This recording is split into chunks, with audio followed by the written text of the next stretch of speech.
এই রমজান আসার আগে আর কয়দিন বাকি। এই শাবানের মধ্যে একটা রাত আছে, বড় বরকতের রাত, লাইলাতুন নিসফি মিন শাবান।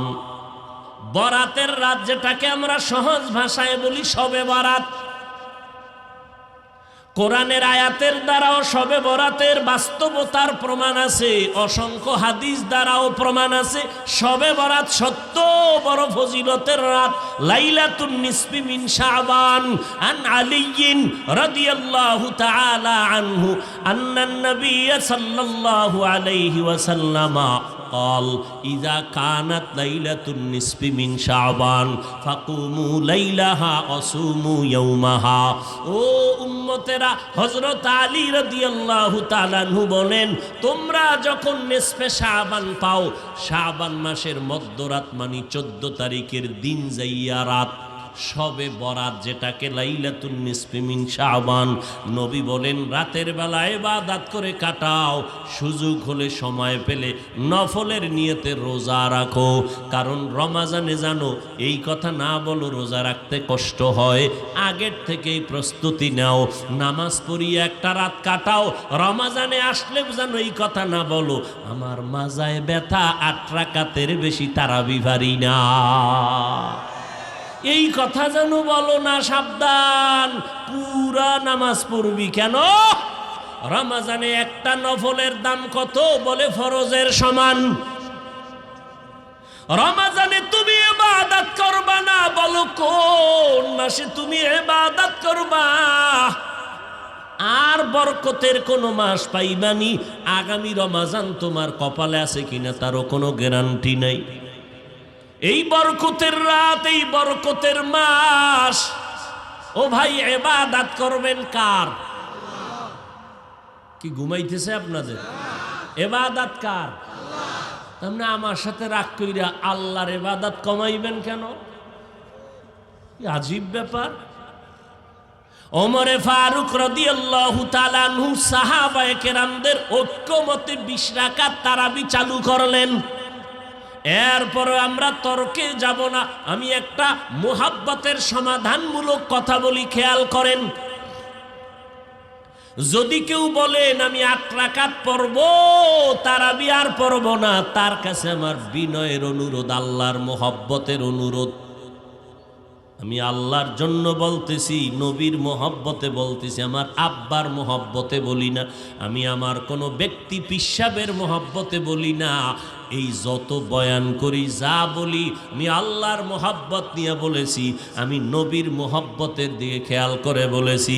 এই জন্য যতই বিরোধিতার গান আসছে, সর্বশেষ সাগা তোমার ধন্যবাদ আমি বান্দার কপালে আসছি। আমি মুসলমান। আজকে সেই মোহাব্বতের দাবিতে আজকে বলে যায় আল্লাহ আকল দিছে, পশুরে আল্লাহ আকল দেয় নাই, আল্লাহ মানুষের আকল দান করেছেন। একটু চিন্তা করবেন বিবেক দিয়া। যারা 8 রাকাত তারাবি পড়বেন তাদের কাছে আমার বিনয়ের সমাধান, আপনি ঠিক আছে 8 রাকাতই তারাবি পড়িয়েন, কোনো বাধা নাই, তবে বাকি 12 রাকাত নফলের নিয়তে পড়িয়া 20 রাকাত ওলাদের সাথে একসাথে নামাজ পড়ে বের হবেন। কোরআনের খতমের সওয়াব পাবেন, যত কোরআন শুনবেন সওয়াব, আল্লাহর ঘরে যত থাকবেন তত বরকত। আপনি 20 রাকাত তারাবি পড়ার যদি চিন্তা না করেন, 8 রাকাত তারাবির নিয়তে পড়িয়া বাকি 12 রাকাত নফলের নিয়তে পড়ে নিবেন, এতেও তো আপনার কোনো সমস্যা হওয়ার কথা না। إن أول بيت وضع للناس للذي ببكة مباركا وهدى للعالمين।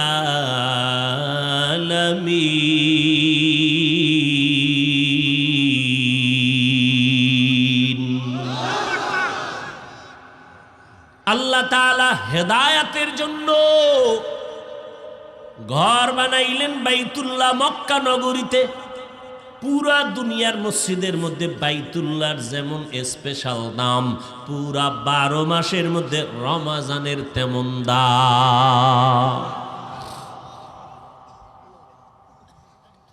এরে নবীর উম্মতেরা, রমজান বড় দামি একটা মাস, কারণ পৃথিবীতে যত শ্রেষ্ঠ কিতাব এই জমিনের মধ্যে আসছে সব কিতাবের শ্রেষ্ঠ কিতাব হলো কোরআনুল কারীম। আল্লাহ তাআলা রমজানের মধ্যে অবতীর্ণ করেছেন। এরে নবীর উম্মতের দল, এই রমজানে আল্লাহ কোরআন নাজিল করেছেন। রমজান এত বড় দামি একটা মাস, জীবনে যত গুনাহ করেছো আমার আল্লাহ কিছু কিছু বিশেষ টাইম দান করেছেন ক্ষমার জন্য। এই কদরের রাত, বরাতের রাত, এই শাবানের বিশেষ টাইম, মাগরিবের আগের টাইম, দোয়া কবুলের সময়। জুমার দিন আপনারা যখন মসজিদে যান, ইমাম সাহেব যখন ওই খুতবা দিয়া বসে আর একটা খুতবা দিবে, এর মাঝখান সময় দোয়া কবুলের সময়। যখন বৃষ্টি পড়বে ওই সময় দোয়া কবুলের সময়। আল্লাহর কাছে দোয়া করিয়া গুনাহ থেকে বাঁচরে বাবা।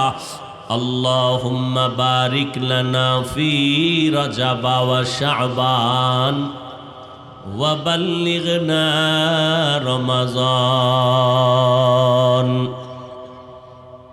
রব্বুল আলামিন রজবে বরকত দান করেন, শাবানে আমাদের বরকত দান করেন, হায়াতের সীমানাটা বাড়াইয়া রমজান পর্যন্ত পৌঁছাইয়া দেন। হায়াত যদি কম থাকে বাড়ায় দিয়েন, মরণ যেন রমজানের আগে না হয়। কারণ রমজান এমন বরকতের মাস, জাহান্নামের দরজায় তালা লাগানো, জান্নাতের দরওয়াজাগুলো খোলা। শয়তানকে আল্লাহ শিকলে বন্দী করে রেখেছেন। রমজান এমন বরকতের মাস, বান্দা একটা আমল করবে নফল ফরজের সমান সওয়াব পেয়ে যাবে। একটা ফরজ আমল করবে 70টা ফরজের সওয়াব আল্লাহ দান করবেন। এত দাম রমজানের মাস, কবরের মধ্যে কোনো আযাব হবে না। ও আল্লাহ, মরণ যদি দাও রমজানটার মধ্যে দিও, হায়াত বাড়াইয়া রমজান পর্যন্ত পৌঁছাইয়া দাও। নবী এ কথা দোয়া করতেন আর ইবাদত বাড়ায় দিতেন। কারণ আসমান জমিনের সৃষ্টির দিন লেখা রজব বড় দামি মাস। 12 মাসের মধ্যে রজব বড় দামি একটা মাস। হজের মাস বড় দামি, হজের পরের মাসও বড় দামি, আগের মাসও দামি। অনেকে যদি একটু মাথা খাটাইয়া চিন্তা করে যে রমজান পর্যন্ত নবী হায়াতটা বাড়ানোর দোয়া করলেন, অথচ ওই 4 মাসের মধ্যে তো রমজানের নাম নাই। রজব, মুহররম, জিকাদা, যুলহিজ্জা, এই 4 মাসে তো রমজানের নাম নাই। অথচ নবী বললেন রজবের বরকত দাও, শাবানের বরকত দাও, হায়াত বাড়াইয়া রমজান পর্যন্ত পৌঁছাইয়া দাও। রমজানের নাম তো 4 মাস দামি, এর মধ্যে নাই। 4 মাস রজব, জিকাদা, যুলহিজ্জা, মুহররম, এই 4 মাসের মধ্যে তো রমজানের কোনো নাম নাই। অথচ নবী দোয়া করলেন রমজান পর্যন্ত পৌঁছাইয়া দাও। রমজানের এত দাম, আসলে আল্লাহ 4 মাসের মধ্যে রমজানের নামটা কেন নিলেন না, দিলেন না? কথাটা বুঝার জন্য একটা ঘটনা শুনেন। পয়গম্বরের বিবি আমাদের আম্মা জান আয়েশা রাদিয়াল্লাহু আনহা, আমাদের কি ফাতেমাও আম্মা জান, মা ফাতেমা কই না আমরা? ফাতেমা রাদিয়াল্লাহু আনহা নবীজির কি বলেন না কেন? আর আম্মাজান আয়েশা কি? স্ত্রী। তাহলে আম্মাজান আয়েশাকেও মা বলি, নবীর মেয়ে ফাতেমাকেও মা বলি। পয়গম্বর আমাদের রুহানি পিতা, মা কানা মুহাম্মাদুন আবা আহাদিম মির রিজালিকুম ওয়ালাকিন রাসূলুল্লাহ ওয়া খাতামান নাবিয়্যিন ওয়া কানাল্লাহু বিকুল্লি শাইইন আলিমা। মুহাম্মদ তোমাদের বাবাদের মতো বাবা না। মা কানা মুহাম্মাদুন আবা আহাদিম মির রিজালিকুম, তোমাদের বাবা পুরুষ যারা আছে তাদের মতো একজন বাবা না। মুহাম্মদ রুহানি বাবা। এক আল্লাহর ওলিকে আর এক আল্লাহর ওলি জিজ্ঞেস করলেন, আদম নবীর আব্বার নাম জানেননি? কার নাম? বেপেদার ফর জিন্দা পয়দা উকুনা তেফলে রাদার মহদে গুয়া উকুনা। বাবা সারা সন্তান দান করেন কে? মায়ের কোলে দুধের বাচ্চাকে কথা বলার শক্তি দান করেন কে? বেপেদার ফর জিন্দা পয়দা উকুনা তেফলে রাদার মাহদে গুয়া উকুনা। ঈসা নবী মায়ের কোলের মধ্যে শিশু কথা বললেন। আল্লাহ তাআলা বাবা ছাড়া ঈসাকে দান করলেন, আবার মা ছাড়া বাবা ছাড়া আল্লাহ আদমরে বানাইলেন। আদমের বাবাও নাই মাও নাই, কিন্তু বড় একজন বুজুর্গ ওলিয়ে কামেল বিবারিয়ার কৃতি সন্তান, যাকে পুরা বিবারিয়ার মধ্যে সব আলেমরা মুফাসসির হুজুর বলে চিনে, রহমাতুল্লাহ আলাইহি। তিনি একদিন আর একজন আলেমকে জিজ্ঞাসা করলেন, জানেননি মাওলানা সাহেব আদম নবীর বাবাকে? আদম নবীর তো বাপ নাই। মুফাসসির হুজুর রহমাতুল্লাহ আলাইহি বলেন, অবশ্যই আছে, নামটা বলেন। অবশ্যই আদম নবীর বাবা আছে। বলে আমি জানি না। এবার মুফাসসির হুজুর জবাব দিলেন, আদম নবীর বাবা হলো আখিরি নবী। জন্মগত বাবা না, বংশগত বাবা না, রুহানি বাবা। যেই নবীর রুহানি পাওয়ারে আদম নবীর রূহ ভেতরে আসছে, সতেজ হয়েছে। ভাইরা আমার, কথা বুঝেননি? বুঝলেও এক ঝামেলা, না বুঝলে আর এক ঝামেলা। কথা কইলেও বিপদ, না কইলেও বিপদ।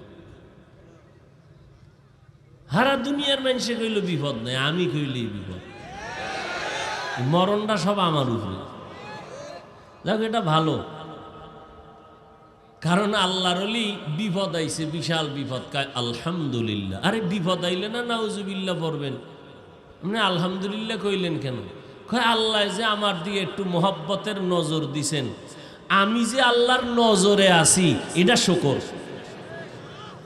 হ্যাঁ, ভণ্ড টন্ড বাতেল নাস্তিক নুস্তিক যা আছে মোটামুটি একটা টের পাওয়া যায় যে অগ নজরে আমি আছি। কার দয়া? জোরে বলো।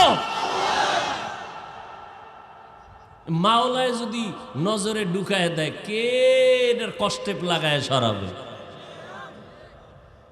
কুদরত কার? নাস্তিকরাও চিন্তা করে হুজুরেরা কেন হেলিকপ্টারে দৌড়ায়। এলমেরা এজাজু করদন বেহিসাব, খলকেরা দাদন জওয়াবে বাসওয়াব, হক না দারদ দোস্তে খলকা জারে রাহ, নিস্তে ই খসলত একে দিন দারে রাহ। আল্লাহ আমাদেরকে ধৈর্যের সাথে মোকাবেলা করার তৌফিক দান করেন। মাঝে মাঝে মানুষ তো ধৈর্যের বাদ ছিঁড়ে যায়, কথার ব্যালেন্স হারাইয়া ফালাই রাগ আইসা যায়। আল্লাহ পাক যেন বাতিলের মোকাবেলা ধৈর্যের সাথে রসুলের তরিকায় করার তৌফিক দান করেন। নবী বাতিলের মোকাবেলা করছেন না, দুশ্মনের মোকাবেলা করছেন না, ওইভাবেই যেন ধৈর্যের সাথে মোকাবেলা করতে পারি শালীন ভাষায় মোহাব্বতের বন্ধনে। ভাইরা আমার, রমাজানের নাম নাই কেন? তো ওই যে বলতেছিলাম, আম্মা জান আয়েশা রাদিয়াল্লাহু আনহা 6 বছর বয়সে মদিনার নবীর সাথে বিবাহের বন্ধন হলো। খুব খেয়াল করেন, পর্দার আড়ালে মা বোনেরা আওয়ার সুযোগ পাইছে কি? মা বোনেরা আসে নাই? যেই তুফান গেছে এতে আওয়ার টাইম হয়েছে নি? আল্লাহ মা বোনদের কবুল করেন। আবার আসতে বলেন কেন? মা বোনদের পক্ষে নাই আপনারা? আল্লাহ মা বোনদেরকেও কবুল করেন। আম্মা জান আয়েশা রাদিয়াল্লাহু তাআলা আনহার 6 বছর বয়সে নবীর সাথে বিবাহের বন্ধন হয়ে গেল। 9 বছর বয়সে নবীর ঘরে আসলেন কে? আম্মা জান আয়েশা রাদিয়াল্লাহু আনহা। কয় বছরে ঘরে আসছেন? আম্মা জান আয়েশার যখন 18 বছর বয়স হয়, নবী আমার জমিন থেকে বিদায় নিলেন। এইবার বলেন, আমার আম্মা জান নবীর ঘর করলেন কয় বছর? কয় বছর? মাত্র 9 বছর। 18 বছর বয়সে নবী চলে গেলেন। আর আমগো দেশের কত বোনেরা আছে যে 18 বছরে বিবাহই হয় না। আর আম্মা জানের 18 বছর বয়সে নবী বিদায় নিলেন। আম্মা জানের সাথে নবীর বিবাহ হলো 6 বছর বয়সে। 9 বছর বয়সে নবী আম্মা জানের নবীর ঘরে আম্মা জান আসলেন, ঘর করলেন মাত্র 9 বছর। আম্মা জান ডাক দিয়া কয়, উম্মতেরা, আমি মুহাম্মদের সোহবতে যাইয়া শেষ নবীর সোহবতে 9 বছর থাকিয়া আল্লাহ আমারে কেমন বরকত দান করেছেন, আল্লাহর শুকর আমি আদায় করি। আমি আয়েশা 2000-এর উপরে হাদিসের হাফেজা হয়ে গেছি। এলমেরা এজাজু করদন বেহিসাব, এলমেরা এজাজু করদন বেহিসাব, খলকেরা দাদন জবাবে বাসওয়াব, হক না দারদ দোস্তে খলকা জারেরা, নিস্তে ই খসলত একে দিনদারেরা। আম্মা জান একদিন নবীরে জিজ্ঞাসা করলেন, ও নবী, আপনার হাতে গড়া ছাত্র সাহাবায়ে কেরাম দামি, অনেক দামি, আমলের লাইনে কে একটু বেশি আগানো?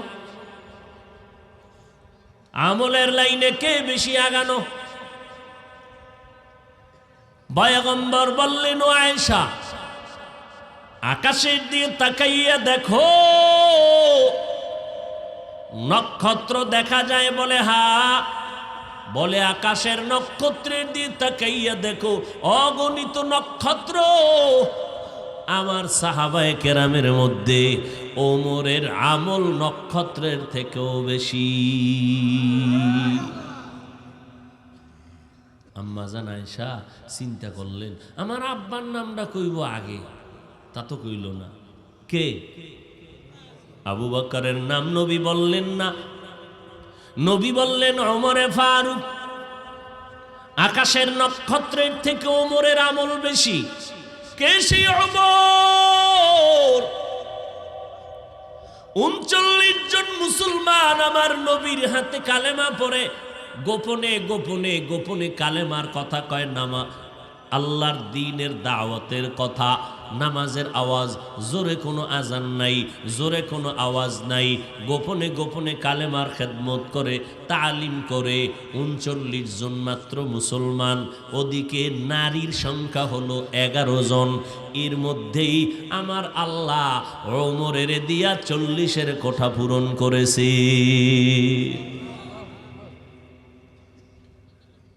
আম্মা জান আয়েশার অন্তর তো আনচান করতেছে, আব্বা জানের নামটা কেন বললেন না? মনে চাই শুনতে আমার আব্বার কি হালাত। বলে না, নবী বলেন না, কত আর চুপ থাকা যায়? আম্মা জান এবার জিজ্ঞাসাই করে ফেললেন, নবী আমার আব্বার কথা কইলেন না যে? নবী আপনার আব্বার কথা বলবো, এটা তো স্পেশাল। এটা কি?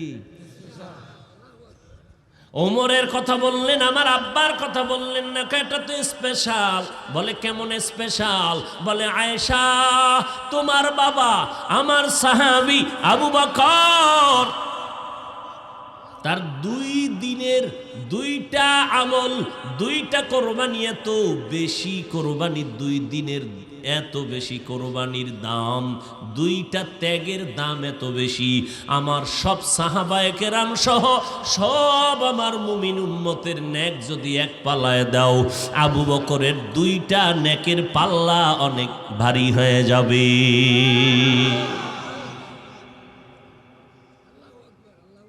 4 মাসের নামের মধ্যে কোন মাস নাই? কথা না বুঝলে আমি মোনাজাত দিয়ে দিব। উল্টাটা ভালোই বুঝে, 12টা বুঝতে চায় না। রমাজানের নাম নাই কেন? প্রশ্ন বুঝেন না, ঘুরাইয়া বুঝাইতে চাইলাম কি? আবু বকরের নাম কইলেন, আমার আব্বার নাম নাই কেন? 4 মাসের নাম আছে, রমাজানের নাম নাই কেন? রমাজানের নাম তো আলাদা স্পেশাল। বলে কেমন স্পেশাল? বলে দুনিয়ার জমিনে যত মসজিদ দেখো সব কার ঘর? সব আমার আল্লাহর ঘর। আর এই আল্লাহর ঘরের মধ্যে বাইতুল্লাহ, মক্কা নগরীতে যেই ঘরটা, এটার দাম এত বেশি। বাইতুল মুকাররম জাতীয় মসজিদ আল্লাহর ঘর। আপনাদের এই লাঙ্গলকোট থানার মসজিদ আল্লাহর ঘর। জমিনের সব মসজিদ আল্লাহর ঘর, তবে বাইতুল্লাহর মতো দামি এই বাইতুল মুকাররম না। বাইতুল মুকাররমের দিকে তাকাইবা কোনো সওয়াব নাই, কিন্তু জমিনের মধ্যে বাইতুল্লাহর এত দাম। শুধু তাকাইয়া যদি চোখ দিয়া তাকায়া দেখো আল্লাহর ঘর। মদিনার নবী বলেন আমল নামায় শুধু সওয়াব আর সওয়াব। إن أول بيت وضع للناس للذي ببكة مباركا وهدى للعالمين।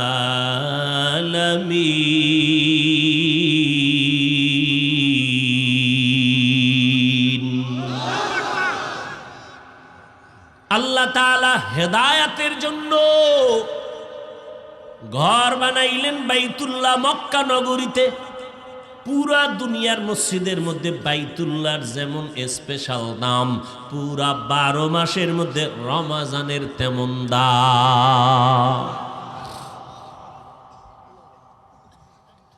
এরে নবীর উম্মতেরা, রমাজান বড় দামি একটা মাস। কারণ পৃথিবীতে যত শ্রেষ্ঠ কিতাব এই জমিনের মধ্যে আসছে, সব কিতাবের শ্রেষ্ঠ কিতাব হলো কোরআনুল কারীম। আল্লাহ তাআলা রমাজানের মধ্যে অবতীর্ণ করেছেন। এরে নবীর উম্মতের দল, এই রমাজানে আল্লাহ কোরআন নাজিল করেছেন। রমাজান এত বড় দামি একটা মাস। ইয়াকুব নবীর উদাহরণ টেনে ওলামায়ে কেরাম বলেন, ইয়াকুব নবীর 12টা ছেলে ছিল, এর মধ্যে প্রিয় ছিল ইউসুফ আলাইহিস সালাম। ঠিক নি? 10 ভাই ইউসুফের খেলার নাম দিয়া চক্রান্ত করিয়া সরাইয়া নিয়া কূপের মধ্যে ফালাইয়া এসে বলে বাঘে খেয়ে ফেলেছে। অন্যায় অপরাধ করার পরে ইয়াকুব নবী 40 বছর ইউসুফ নবীর শোকে কান্না করে করে করে করে অন্ধ হয়ে গেলেন। আমার আল্লাহ সেই কূপের থেকে ইউসুফের নিয়া মিশরের অর্থমন্ত্রীর চেয়ারের মধ্যে আমার আল্লাহ বসাইয়া দিলেন। তোমরা যতই কূপে ফালাইতে চাও, মাথা যেন উঁচু করতে না পারে। ওরে আমার মাওলায় যদি সম্মান দেয়, কেউ তা ফিরাইতে পারে না।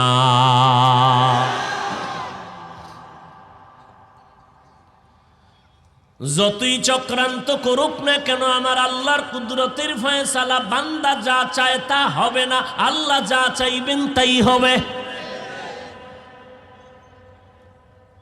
মিশরে দুর্ভিক্ষ, পুরা দুনিয়ার মানুষ খানার জন্য যাইতেছে, খানা দেয় ইউসুফ নবী অর্থমন্ত্রী। ইয়াকুব নবীর এলাকা সিরিয়ায়ও অভাব শুরু হয়ে গেছে। এখন তো অভাব নাই, করোনার মতো কঠিন অবস্থা, এরপর আমার বাংলাদেশের মানুষ না খাইয়া মরে নাই।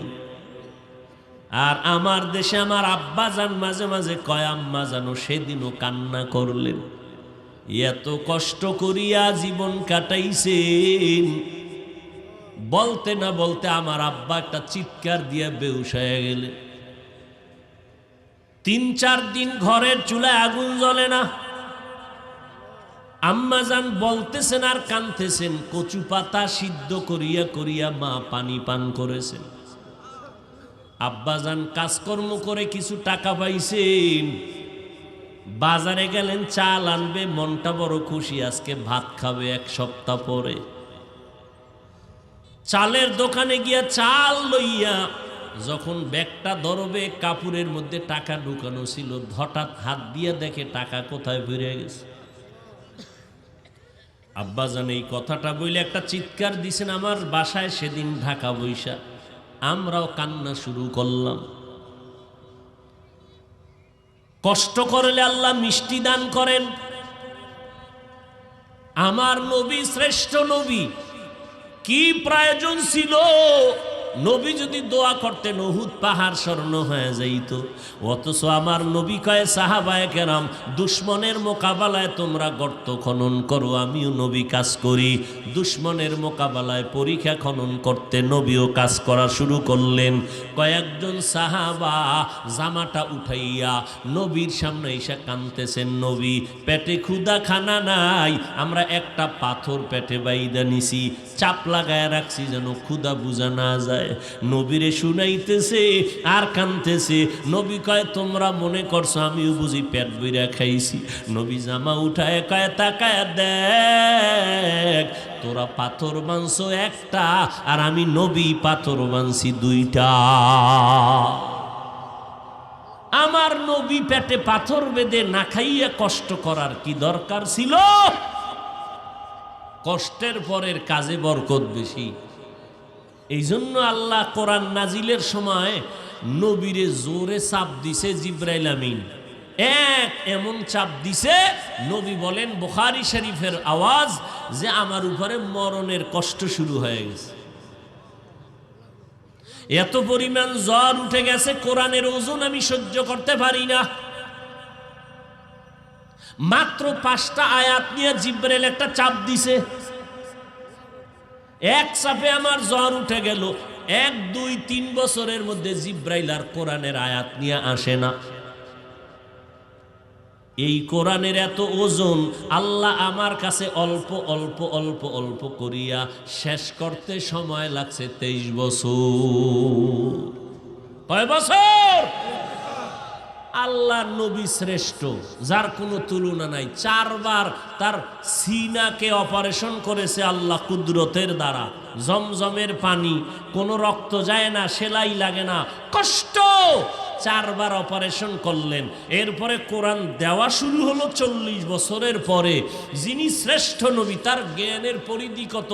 বলে পৃথিবীতে সব বিজ্ঞান যদি এক জায়গায় করো, আমার নবীর মতো বিজ্ঞানী পৃথিবীতে কেউ নাই, আসবেও। আমার নবী শ্রেষ্ঠ দার্শনিক, আমার নবী শ্রেষ্ঠ ঐতিহাসিক।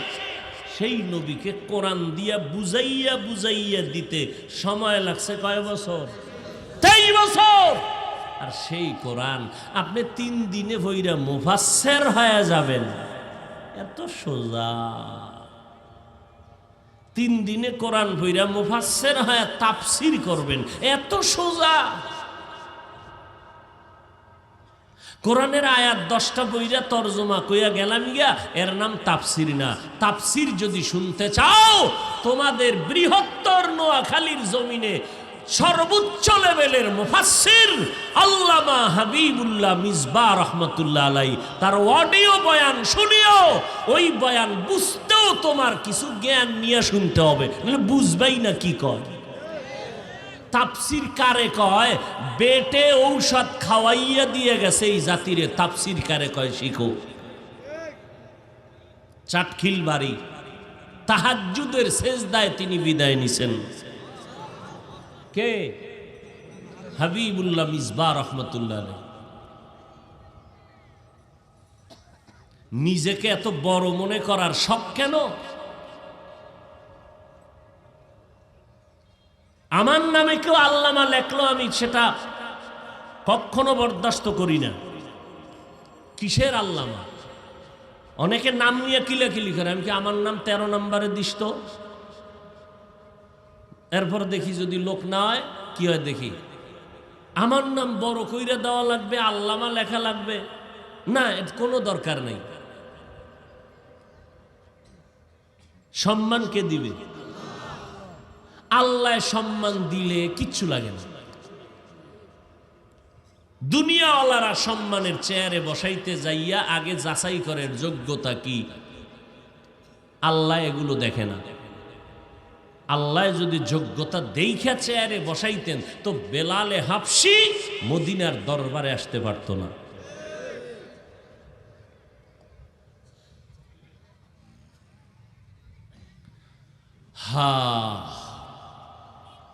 ভাইরা আমার,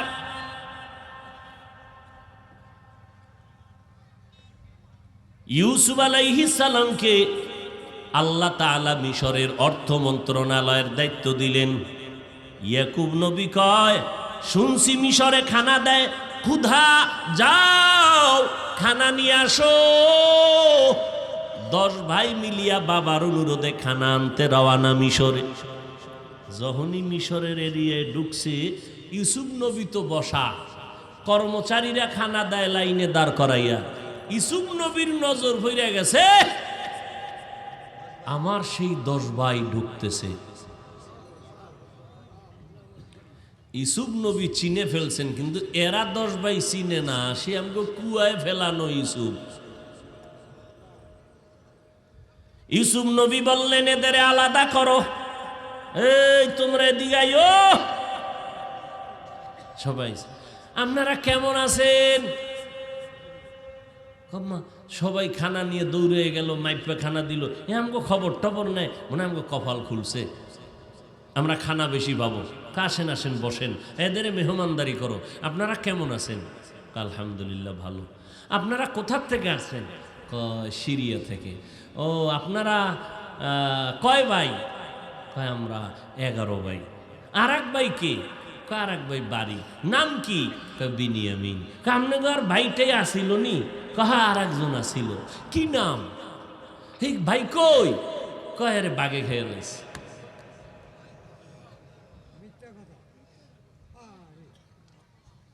এরপর আপনাদের আব্বার নাম কি? ইয়াকুব আলাইহিস সালাম। নবী? বলে হ্যাঁ।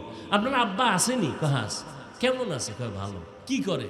কয় ওই যে ভাইরে বাগে খাইছে, ওই ভাইয়ের জন্য কান্না করে করে করে করে অন্ধ হয়ে গেছে। ইউসুফ নবী শুই না পারেন, একটা চিৎকার দেয়, কন্ট্রোলে নিয়ে আইলেন। আল্লাহ তুমি ধৈর্য দাও, কন্ট্রোলে নিয়ে আসছেন। ভাইদেরকে এখনো পরিচয় দেয় না। মেহমানদারি ইচ্ছা রকম করাইয়া কর্মচারীর কয় জনমের মতো খানা ভইরা দে বস্তায় দিয়া। টাকা টোকা আনছেন কিছু? কয় আমাদের পুরান দুরান কিছু টাকা আছে, এগুলো নিয়ে আসে। কয় দেন দেন, টাকা দেন। টাকা নিছে, কর্মচারীরে কইছে খানার ভিতরে টাকা দিয়ে আবার গোপনে ঢুকাই দিবি, বস্তার ভিতরে সব দিয়ে দিবি, যা। এইবার দিছে, বিদায় দিয়া যাওয়ার সময় কইছে খানা কিন্তু বেশি দিন থাকবে না, শেষ হইলে আবার আইয়েন, তবে একটা শর্ত, আপনাকে আর এক ভাই আছে না বিনিয়ামিন? কহ এরে নিয়ে আইয়েন, নাহলে খানা দেওয়া হবে না। বিনিয়ামিন ইউসুফ নবীর আপন না? চলে গেছে। বাড়িতে এসে আব্বা যান, বাদশা বড় ভালো মানুষ, এই রকম আপ্যায়ন করেছেন, সবাইরে মেপে মেপে খানা দিয়েছেন, আমাদের মাপে নাই, বস্তা ভরে দিয়েছেন। আবার যাইতে বলেছেন শেষ হইলে, তবে একটা শর্ত লাগাইছেন বিনিয়ামিন রে নিয়ে যাওয়ার জন্য। ইয়াকুব নবী অন্ধ চোখে দেখে না, কাঁদে আর কয়, বাবারা আমার এক ছেলেরে নিয়ে আর ফিরাইয়া দাও না, আমি শোকে কান্না করে অন্ধ হয়ে গেছি। আবার কি আওয়াজ দিলি বিনিয়ামিন রে নিয়ে যাবি, আমি মরে যাব। এবার খানার বস্তা ঢাইলা দেখে টাকা যা দিছিল তাও খানার ভিতরে ফিরানো। খানা শেষের দিকে এবার সন্তানেরা খানা আনতে যাবে, আব্বা খানা লাগবে, তবে বিনিয়ামিনের না নিলে দিবে না। এইবার কয় দেওয়া যাবে না, কয় কসম খাইলাম আমরা আর কোনো ক্ষতি করব না, নিয়ে আসবো, ওয়াদা দিছো? হ্যাঁ ওয়াদা। কয় যা। ইয়াকুব নবী বিদায় দিলেন। এবার 11 ভাই রওয়ানা। রাজপ্রাসাদে যখন ঢুকতেছে, ইউসুফ নবীর নজর পড়ে গেছে আমার সেই ছোট ভাই বিনিয়ামিন। এদের ডাইকা রাজ দরবারে নিয়ে বলে, আপনারা 2-3 দিন মেহমান থাকবেন আমার রাজ দরবারে। রাত হয়ে গেল, খানা দানা দিয়ে বলে, এবার আমি সুন্দর ব্যবস্থা করছি। কি?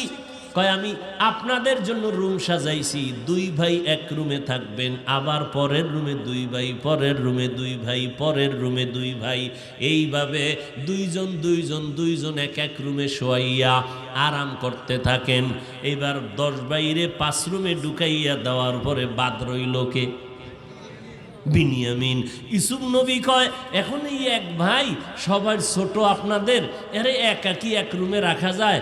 কয় ভয় টয় ভাই কিনা। কথা আপনারা মনে কিছু না করলে আমি আমার কাছে রাখি রাত্রে।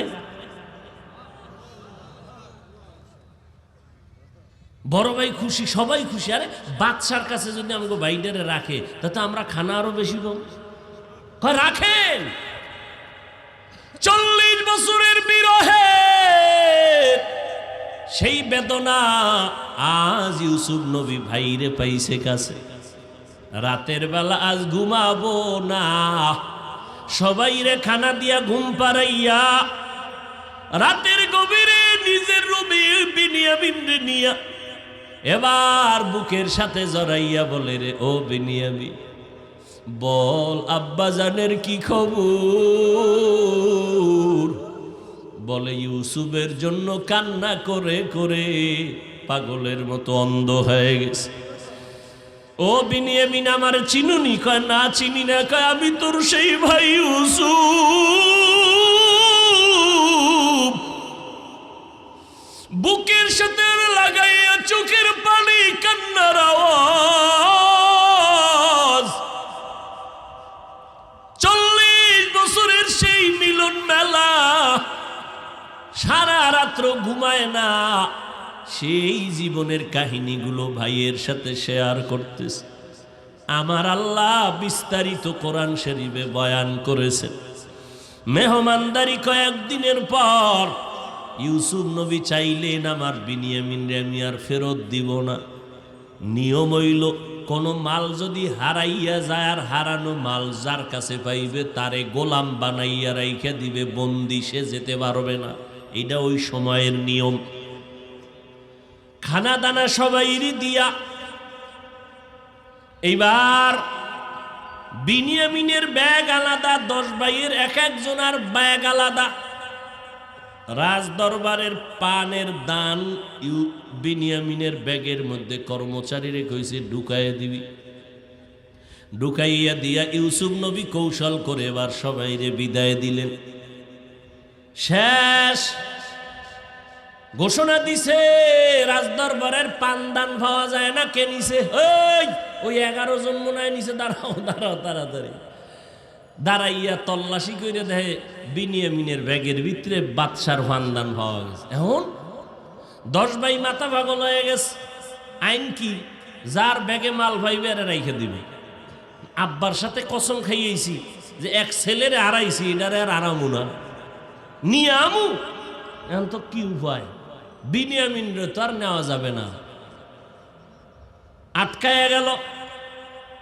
শেষ পর্যন্ত 10 ভাইয়ের মাথা গরম, বাদশার কাছে আইসা কানতেছে, গোপনে বলে কি এদিকে আইন আপনারা। সব আইসা বলে আমার বাবা ও এক ছেলের শোকে কান্না করে অন্ধ হয়ে গেল, আজকে আমরা কসম খেয়ে আসছি তারে নিয়ে যাব, ফেরত দেওয়ার উপায় নেই। সর্বশেষ ইউসুফ নবী তার গোপন পরিচয় প্রকাশ করেছেন, তোমরা আমার এখনো চিনো না, আমি তোমাদের সেই ভাই ইউসুফ। 10 ভাই চোখের পানি ছেড়ে কান্নায় পাগল পারা হয়ে গেল। বলে কথা হবে পরে, তাড়াতাড়ি বাড়ি যাও, বিনিয়ামিনের আর ফেরত দেওয়া যাবে না, আমার কাছে রেখে দিলাম। আর আমার আব্বা কান্না করে অন্ধ, আমার আব্বারে গিয়ে সালাম জানাইও, আর আমারে যেদিন তোমরা কূপের মধ্যে ফেলাইছো ওই সময় তোমরা আমার গায়ের জামাটা খুইলা রাখছিলা, আলাদা রক্ত লাগাইয়া বাবারে ধোকা দিছো। ওই সময় আমার খালি গায়ে যখন কূপের মধ্যে রশি লাগাইয়া ফেলতেছিলা, ভেতরে যাওয়ার পরে উপর দিয়ে রশি কাটছো, আল্লাহ তখন আমার উপরে দয়া করেছেন, জিব্রাইল একটা জান্নাতি জামা নিয়া আমার বডির মধ্যে লাগায় দিছে। সেই জামা, এই জামা, যাও জামা নিয়া যাও, আর আমার আব্বার সালাম দিয়া এই জামাটা দিও। আমার আব্বা যদি জান্নাতি জামাটা চোখে লাগায়, সাথে সাথে অন্ধ চোখ ভালো হয়ে যাবে। যাও এ জামাটা নিয়ে যাও, আর তাড়াতাড়ি আমার আম্মা আব্বাকে সবাই নিয়ে আসো, সিরিয়া থেকে বিদায় নিয়ে চলে আসো, আমার এই মিশরে তোমাদের বাসস্থান হবে। এবার বাইরে যাইয়া মা বাবারে নিয়া সবাই এক পর্যায়ে আসিয়া ইউসুফ নবীর কদমে সম্মানের সিজদা করলেন। ওই যে ইউসুফ স্বপ্নে দেখছিলেন, ইন্নী রাআইতু আহাদা আশারা কাওকাবান ওয়াশ শামসা ওয়াল কমার রাআইতুহুম লি সাজিদিন। কোথা থেকে কোথায় আনছি কথা? রমজান 12 মাসের মধ্যে একটা মাস, 12 মাসের ভেতরে রমজান 1 মাসের দাম যেমন, 12 ছেলের মধ্যে ইউসুফ নবীর দাম যেমন, রমজানের দাম তেমন। 11 ছেলে অন্যায় করার পরে ইউসুফ নবীর কারণে আল্লাহ তাদেরকে ক্ষমা করেছেন। এক ছেলের কারণে আল্লাহ 11 জনের অপরাধকে আল্লাহ মাফ করেছেন। ওলামায়ে কেরাম বলেন, 11 মাস তোরা যত অন্যায় করবি, রমজান একটা মাসের বরকতে সব মাফ হয়ে যাবে। রমজানের নাম নাই কেন কয় স্পেশাল? ও ভাই, এই রমজান আসার আগে আর কয়দিন বাকি? এই শাবানের মধ্যে একটা রাত আছে, বড় বরকতের রাত, লাইলাতুন নিসফি মিন শাবান। চাঁদ দেখা কমিটি ঘোষণা করেছে মার্চ মাসের 7 তারিখ দিন গিয়া রাত হলো বরাতের রাত, যেটাকে আমরা সহজ ভাষায় বলি শবে বরাত। কোরআনের আয়াতের দ্বারাও শবে বরাতের বাস্তবতার প্রমাণ আছে, অসংখ্য হাদিস দ্বারাও প্রমাণ আছে। শবে বরাত সত্য বড় ফজিলতের রাত, লাইলাতুন নিসফি মিন শাবান। আন আলিয়্যিন রাদিয়াল্লাহু তাআলা আনহু আন্নান নবী সাল্লাল্লাহু আলাইহি ওয়াসাল্লাম قال إذا كانت ليلة النصف من شعبان فقوموا ليلها وصوموا يومها। ও উম্মতেরা, হযরত আলী রাদিয়াল্লাহু তাআলা আনহু বলেন, তোমরা যখন নিসফে শাবান পাও, শাবান মাসের মধ্যরাত মানে 14 তারিখের দিন যাইয়া রাত, 7ই মার্চ শবে বরাত, যেটাকে লাইলাতুন নিসফি মিন শাবান। নবী বলেন রাতের বেলা ইবাদত করে কাটাও, সুযোগ হলে সময় পেলে নফলের নিয়তে রোজা রাখো। কারণ রমাজানে জানো এই কথা না বলো রোজা রাখতে কষ্ট হয়, আগের থেকেই প্রস্তুতি নাও, নামাজ পড়িয়ে একটা রাত কাটাও। রমাজানে আসলে জানো এই কথা না বলো আমার মাজায় ব্যথা, 8 রাকাতের বেশি তারাবি পারি না, এই কথা যেন বলো না, সাবধান। পুরা নামাজ পড়বি কেন? রমজানে একটা নফলের দাম কত? বলে ফরজের সমান। রমজানে তুমি ইবাদত করবা না, বলো কোন মাসে তুমি ইবাদত করবা? আর বরকতের কোনো মাস পাইবানি, আগামী রমজান তোমার কপালে আছে কিনা তারও কোনো গ্যারান্টি নাই। এই বরকতের রাত, এই বরকতের মাস, ও ভাই ইবাদত করবেন কার? কি ঘুমাইতেছে আপনাদের? ইবাদত কার? আপনি আমার সাথে রাগ কইরা আল্লাহর ইবাদত কমাইবেন কেন? আজীব ব্যাপার। ওমরে ফারুক রাদিয়াল্লাহু তাআলা আনহু সাহাবায়ে কেরামদের ঐক্যমতে 20 রাকাত তারাবি চালু করলেন। কয় রাকাত? 20 রাকাত। আপনি ওমরের সাথে রাগ কইরা তারাবি কম পড়বেন কেন? আপনি আবু হানিফার সাথে রাগ করে তারাবি কম পড়বেন কেন? রমজান এক নফল ফরজের সমান, যত পারেন বেশি পড়বেন। আচ্ছা 8 কেন? এরপরে আমরা তর্কে যাব না, আমি একটা মুহাব্বতের সমাধানমূলক কথা বলি, খেয়াল করেন। যদি কেউ বলেন আমি 8 রাকাত পড়ব, তারাবি আর পড়ব না, তার কাছে আমার বিনয়ের অনুরোধ, আল্লাহর মুহাব্বতের অনুরোধ। আমি আল্লাহর জন্য বলতেছি, নবীর মুহাব্বতে বলতেছি, আমার আব্বার মুহাব্বতে বলি না, আমি আমার কোনো ব্যক্তি পিসাবের মুহাব্বতে বলি না। এই যত বয়ান করি, যা বলি, আমি আল্লাহর মুহাব্বত নিয়ে বলেছি, আমি নবীর মুহাব্বতের দিকে খেয়াল করে বলেছি। এই জন্য যতই বিরোধিতার গান আসছে, সর্বশেষ সাগা তোমার ধন্যবাদ আমি বান্দার কপালে আসছি। যত প্রপাগান্ডার বিরোধিতা, সর্বশেষ ফলাফল আমারটাই আল্লাহর শুকর, আমার মাথার কপালের চাঁদ হয়ে গেছে। কেন? আমি কাউকে আক্রমণের নিয়তে কিছু বলি নাই, আল্লাহর জন্য বলেছি, রসুলের জন্য বলেছি। কেউ আলেমরে গালি দিবে তা আমি মানি না, এজন্য প্রতিবাদ করেছি।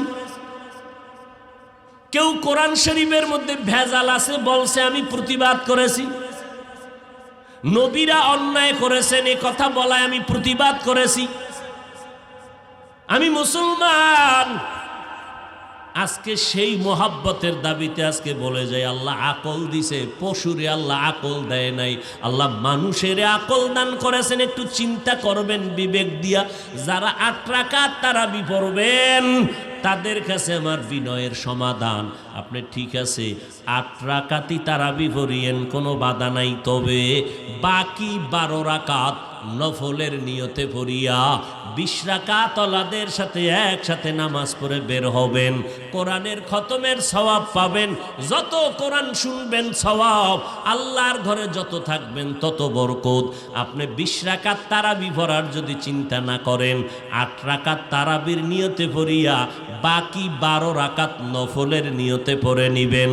এতেও তো আপনার কোনো সমস্যা হওয়ার কথা না। ঠিক আছে, আপনি 8 রাকাত পড়েন, বাকি 12 রাকাত নফলের নিয়তে পড়েন। কারণ রমজানে এক নফল একটা ফরজের সমান, আপনি ছাড়বেন কেন? হ্যাঁ, যদি জরুরি কোনো ওজর থাকে তাহলে আপনি 4 রাকাত পরে চলে যান, কোনো নিষেধ নাই। আপনি 10 রাকাত পরে চলে যান। আপনি মরেন আর বাঁচেন যদি পাক্কা নিয়ত করেন যে মরলেও 8 বাঁচলেও 8, এমন কেন? নামাজ যত বেশি পড়বেন আল্লাহ তত খুশি। আমি যদি 11 মাস অর্ডার দেই, এই যুবকেরা খেয়াল করেন ভাই, আমি যদি আজকে ঘোষণা দেই 11 মাস রমজান ছাড়া প্রতিদিন আমি ফজরের নামাজের আগে 5000 টাকা দিব, কাম কি? কাম হইল ফজরের আজানের 1 ঘন্টা আগে উঠা 2 রাকাত তাহাজ্জুদ পড়বেন। একদিনের তাহাজ্জুদ 2 রাকাত, ফজরের পরে না আগে? আগে দিব 5000। একজনে টাকার লোভে 2-3 দিন ভইরা আইয়ে কইব হুজুর টাকাটা ফিরিয়ে নেন, এই আমার দ্বারা সম্ভব না। কথা ঠিক, কিন্তু রমজানের অবস্থার দিয়ে তাকান, সাহারি খাওয়ার পুরা টাইম হলো তাহাজ্জুদের টাইম। কিন্তু কপাল বড় খারাপ, বাঙালি এত খাওয়ার পাগল, মুখ ধোয়ারও টাইম নাই, খাইতে খাইতে আজান ঠেকায়া দেয়, তারপরও তাহাজ্জুদ পড়ে না। 11 মাস 5000 টাকা কইরা দিলেও কেউ পারবে না। আর রমজান কেমন একটা বরকতের মাস, পুরা সাহারি খাওয়ার টাইম তাহাজ্জুদের টাইম। কপাল খারাপ, তাহাজ্জুদ পড়ে না। খাইতে খাইতে বাঁকা মাজাডারে সোজা করে ফেলাইছে। এবার মসজিদে যাইতে লাগবে 3 মিনিট, এত বেশি খাইছে। এবার ম্যাডাম রে কয় বালিশ রেডি করার, মসজিদে যাওয়ার শক্তি নাই, যে খাওয়া খাইছি বইয়া বইয়াও পারবো না, হুইয়া হুইয়া নামাজ পড়ে ঘুমান লাগবো। এত খাওয়া খায়, অথচ 2 রাকাত তাহাজ্জুদ নামাজ পড়ে না। ভাইজান, আপনি ঘুমের থেকে উঠে তাহাজ্জুদ পড়বেন, ওযু করে 2 রাকাত নামাজ পড়ে আল্লাহকে বলবেন, কারণ আমার আল্লাহ ফজরের সময় প্রথম আসমানে আসি বলেন নাই, জোহরেও আসেন না, মাগরিবে আসেন না, আসরে আসেন না, এশায় আসেন না। আল্লাহর ওয়াদা, প্রতিদিন ফজরের নামাজের আগে রাতের 3য় ভাগ গভীর রজনীতে আমি আল্লাহ প্রথম আসমানে আসি। ও বান্দা, কি দরকার বল? কার টাকা লাগবে? কার গুনাহ মাফ দরকার? কার মাইয়া বলার বিয়া হয় না? কার সমস্যা আছে বলো? আমি আল্লাহ দেওয়ার জন্য আসছি, নেওয়ার জন্য আসি নাই, দেওয়ার জন্য আসছি। তুই ঘুমাও কেন? উঠা আমার কাছে বলো। 11 মাস বলার টাইম পাও নাই, রমজান মাসটা টাইম পাইয়াও কাজে লাগাইলা না। এই জন্য নবী বরদোয়া করেছেন। কি? নবী খুতবা দিতে উইঠা 3 বার বলেছেন আমিন আমিন আমিন। সাহাবায়ে কেরাম বলে, নবী 3 বার আমিন কেন? নবী বললেন, জিব্রাইল আমিন আসছে আল্লাহর অর্ডার নিয়া। রমজান পাইয়া যারা গুনাহ থেকে নিজেরে মাফ করাইতে পারলো না, রমজানটারে যারা কাজে লাগাইতে পারলো না, আল্লাহর অর্ডার তারা যেন ধ্বংস হইয়া যায়। আমি নবী সমর্থন দিয়া বলেছি আমিন। তার মানে আল্লাহও চায় সে ধ্বংস হয়ে যাক, জিব্রাইলও চায় সে ধ্বংস হয়ে যাক, আমি নবীও চাই সে ধ্বংস হয়ে যাক। রমজান পাইয়াও যারা কাজে লাগায় না, আল্লাহর লানত, ফেরেশতাদের লানত, আমার নবী বলেন আমারও লানত। এরপরে আর একটা টাইম আছে, ইফতারি করার টাইম, বড় বরকতের টাইম, দোয়া কবুলের সময়। কপাল ভরা বাঙালি, ওই সময় ঘরের ভিতরে একটা বাজার মিলায়, বাজার এমন চিল্লা চিল্লি, একজনে কয় পেঁয়াজুর ভিতরে নুন হয় নাই, আর একজনে কয় শরবতে চিনি হয় নাই। এইভাবে কাবজাব করতে করতে আজান যে কখন দিছে খবর নাই। 3 মিনিট পরে কয় আজান দিল না যে। আজান যে দিছে, এরা বাজারের হাউকাউ করছে, আজান শুনে নাই, 3 মিনিট চলে গেছে। অথচ রমজানের ইফতারির সব থেকে একটা বরকতের সুন্নত হলো দ্রুত গতিতে ফার্স্ট টাইম ইফতারি করো। এটা আলাদা সুন্নত। দেরি করে না, ফার্স্ট টাইমে ইফতারি করবেন, এটা একটা আলাদা সুন্নত। ফার্স্ট টাইমে করা উচিত। কি? ইফতারি আধা ঘন্টা আগে সব রেডি করবেন, ছেলে মেয়ে সবাইরে নিয়া ইফতারি সামনে রেডি করে অজু টুজু কইরা কেউ কোরআন পড়বেন, কেউ তসবিহ পড়বেন, আল্লাহর কাছে দোয়া করবেন। রোজাদার এই সময়টা কত দামি সময়। আল্লাহ কয় ফেরেশতারা দেখ, পেটের ভিতরে কঠিন ক্ষুধা, সামনে খানা রেডি, একটাও খায় না, পিপাসায় কলিজা ছটফট করে, সামনে পানি পান করে না। ফেরেশতারা জানো কেন? আমি আল্লাহর ভয়। ও ফেরেশতারা সাক্ষী থাক, এদের জীবনের গুনাহ মাফ করে দিলাম। আদারের পুরস্কারটা কি দিব জানো ফেরেশতা? তোমাদেরকে এটা জানাবো না। এদের পুরস্কার, নামাজের পুরস্কার ফেরেশতারা জানে, এইটা লিখে দেয়। জিকিরের পুরস্কার, তেলাওয়াতের পুরস্কার ফেরেশতারা জানে, আমল নামায় লিখে দেয়। রোজাদারের পুরস্কার ফেরেশতারা জানে না, আল্লাহকে এটা তো হাতে দেব না। কয় কি? আমি রোজাদারের পুরস্কার আমার নিজের হাতে দেব। এই এক অর্থ। আর এক অর্থ, রোজাদার পুরস্কার আমি আল্লাহ নিজেই তোর হয়ে যাব।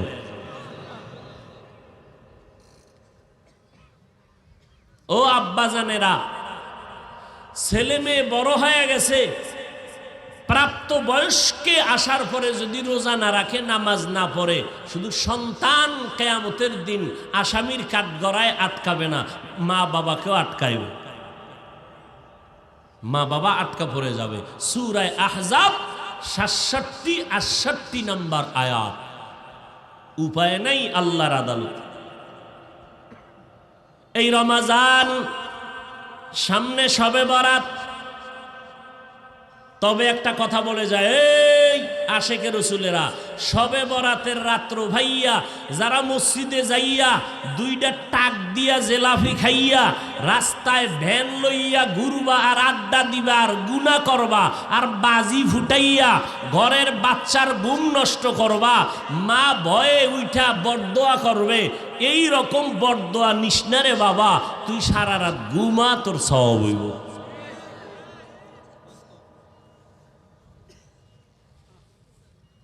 খবরদার, শবে বরাত মানি বিড়ি টানা, শবে বরাত মানি রাস্তায় আড্ডা দেওয়া, শবে বরাত মানি বাজি ফুটানো। যারা এই আকামগুলো করবা, মায়ের বরদোয়া তোমার কপালে আসবে ওই বরকতের রাত্রে। এমন কইরো না বাবা, পারলে নামাজ পড়ো, না হয় ঘুমাও, এতেও সওয়াব ওই গুনার থেকে। খবরদার। অযুবক ভাইরা আমার,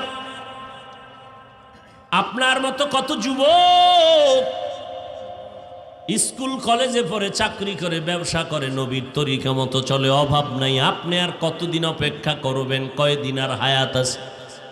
আজকে আপনি এখন বয়ান শুনেন, আগামীকাল এই টাইমে হতে পারেন আপনি হসপিটালের রোগী। ও যুবক, পায়ে হাত রেখে বলে গেলাম, মনটারে বুঝাইয়া দেখো রে বাবা, আমরা তো এই কথা বলি না, তোমরা টুপি পরিয়া দাড়ি রেখে আমগো মতো বড় হাজি সাহেব হয়ে যাও না। স্কুলে পড়ো, আলহামদুলিল্লাহ, ডাক্তার হও, ইঞ্জিনিয়ার হও, তুমি একজন প্রফেসর হও, কোনো বাধা নাই। 5 বেলার নামাজ পড়ো, মা বাবার দোয়া নিয়ে চলো, ওলামায়ে আহলে হকের পরামর্শ নিয়ে চলো।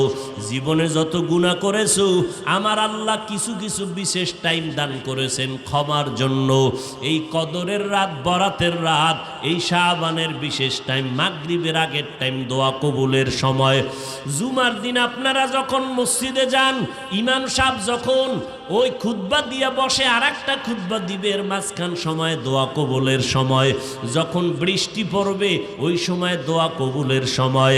আল্লাহর কাছে দোয়া করিয়া গুনাহ থেকে বাঁচরে বাবা।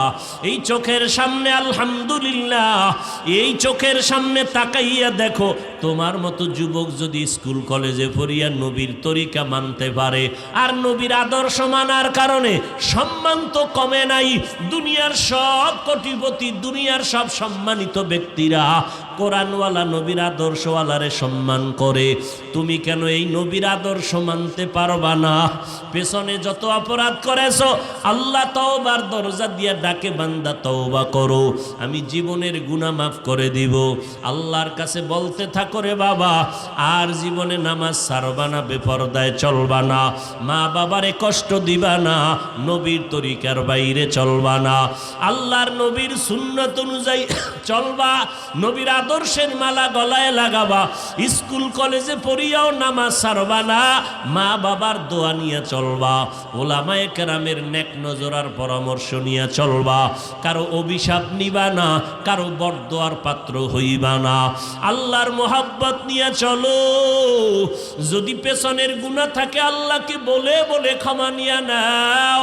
মনে মনে আল্লাহকে বলো, আল্লাহ তুমি আমারে মাফ করে দাও, কুদরতের হাতে কবুল করে নাও। নাও, আজকে থেকে নামাজ ছাড়বো না, বেপরদায় চলবো না, দাড়ি আর কাটবো না, নবীর তরিকার বাইরে চলবো না, মা বাবার বরদোয়া নিব না, ওলামায়ে কেরামের বিরুদ্ধে আচরণ করব না।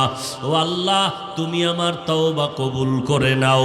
ও আল্লাহ, আমার কুদরতের মালিকের বলো, ওরে যুবক, এই বয়সে কত যুবকের লাশ কবরে চলে গেল, এই বয়সে কত যুবকের জানাজার ইমামতি করলাম। ও ভাই জানেরা, কত চোখের সামনে আপনজন চলে গেল, এমন একটা দিন নাই যুবকের লাশের খবর নাই। আল্লাহর কাছে তওবা করো রে বাবা, কয়দিন আর বাঁচবা? আল্লাহর মুহাব্বত নিয়ে, নবীর তরিকা নিয়ে চলো, কারণ দুনিয়াতে নবীর তরিকা ছাড়া দুনিয়াতেও শান্তি নাই, পরকালেও শান্তি নাই। আল্লাহ আমাদের সবাইকে কবুল করে নেন, বলেন আমিন। আলহামদুলিল্লাহি রাব্বিল আলামিন, ওয়াসসালাতু ওয়াসসালামু আলা সাইয়্যিদিল আম্বিয়া ওয়াল মুরসালিন ওয়া আলা আলিহি